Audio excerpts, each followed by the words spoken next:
اور جب تم نے ایک شخص کو قتل کیا تو اس میں باہم جھگڑنے لگے، حالانکہ جو بات تم چھپا رہے تھے اللہ اس کو ظاہر کرنے والا تھا۔ چنانچہ ہم نے کہا کہ اس بیل کا کوئی سا ٹکڑا مقتول کو مارو، اس طرح اللہ مردوں کو زندہ کرتا ہے اور تم کو اپنی قدرت کی نشانیاں دکھاتا ہے تاکہ تم سمجھو۔ پھر اس کے بعد تمہارے دل سخت ہو گئے گویا وہ پتھر ہیں یا ان سے بھی زیادہ سخت،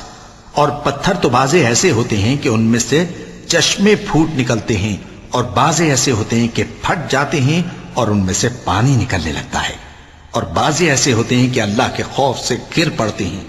اور اللہ تمہارے کرتوتوں سے بے خبر نہیں۔ مومنو، کیا تم امید رکھتے ہو کہ یہ لوگ تمہارے دین کے قائل ہو جائیں گے؟ حالانکہ ان میں سے کچھ لوگ کلام اللہ یعنی تورات کو سنتے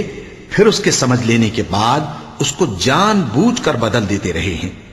اور یہ لوگ جب مومنوں سے ملتے ہیں تو کہتے ہیں ہم ایمان لے آئے ہیں،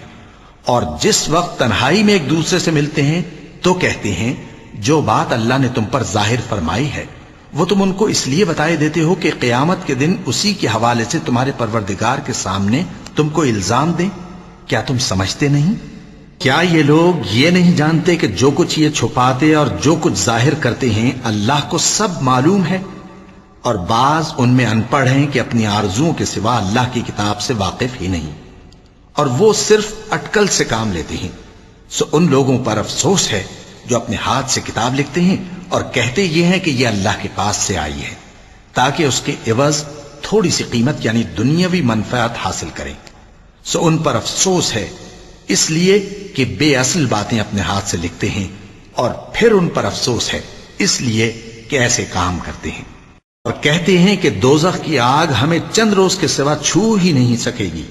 ان سے پوچھو کیا تم نے اللہ سے اقرار لے رکھا ہے کہ اللہ اپنے اقرار کے خلاف نہیں کرے گا،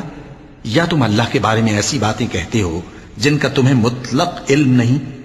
ہاں کیوں نہیں، جو برے کام کرے اور اس کے گناہ ہر طرف سے اس کو گھیر لیں تو ایسے لوگ دوزخ میں جانے والے ہیں، اور وہ ہمیشہ اس میں جلتے رہیں گے، اور جو ایمان لائیں اور نیک کام کریں وہ جنت کے مالک ہوں گے اور ہمیشہ اس میں عیش کرتے رہیں گے۔